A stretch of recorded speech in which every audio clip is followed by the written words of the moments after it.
정의당 대변인 최석입니다. 한국 사회 우울증 치료와 자살 예방에 헌신해온 고 임세원 정신의학과 교수의 죽음을 애도합니다.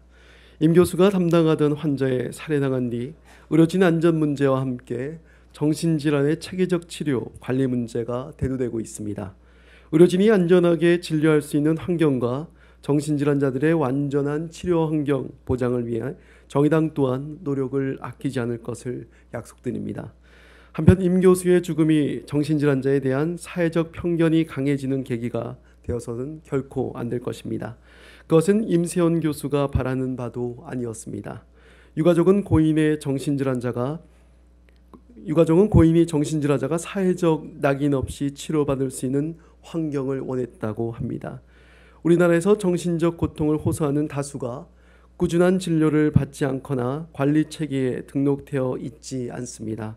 정신질환을 앓고 있는 국민들이 음지에 머무는 큰 원인 중 하나는 정신질환자를 바라보는 사회의 부정적 시선일 것입니다.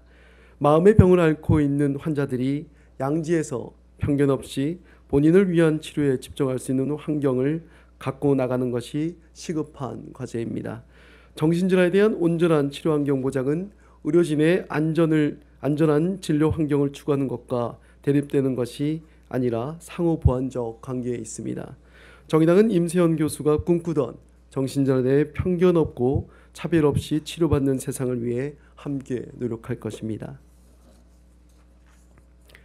박근혜 최순실 국정농단의 주범 중 하나인 우병우 전 민정수석이 384일간의 구속 끝에 풀려났습니다. 정권의 핵심에서 대한민국 법체계를 멋대로 유린했던 법비가 대명천지를 다시 거닐게 된 것입니다. 대한민국 법치가 이리도 공허하단 말입니까? 우 전 수석에 대한 수사는 시작부터 부실하기 짝이 없었습니다. 검찰에게 과연 수사 의지가 있는지 의문이 들 정도였고 구속영장은 번번이 기각되었습니다. 국민들의 압력 끝에 결국 우 전 수석은 구속되었지만 오늘 이렇게 또 풀려나게 된 것입니다. 2010년 국정농단 사태가 벌어졌을 당시 피고인 신분으로 검찰에 소환된 우 전 수석이 후배 검사들 앞에서 당당하게 팔짱을 끼고 웃고 있던 모습은 대한민국 사법부의 현 주소를 적나라하게 보여주었습니다. 우 전 수석의 석방은 그때나 지금이나 별로 달라진 것이 없다는 방증입니다. 대법원장이 청와대와 사법거래를 하면서 중대체한 판결을 엉망으로 만들었음에도 아무런 벌을 받지 않고 나라를 충격의 도가니에 빠뜨린 국정농단의 부조원 법을 멋대로 주무르며 거리를 할보하고 있습니다. 국민들은 분노하고 있지만 이들에게 벌을 내려야 할 대한민국 사법체계는 보호하기에 바쁩니다. 우병우는 당장 구속해야 합니다.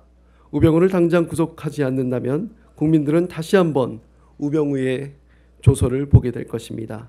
검찰과 법원은 국정농단의 주범에 대해 엄벌을 내려야 한다는 국민의 목소리를 준엄히 받아들여야 할 것입니다.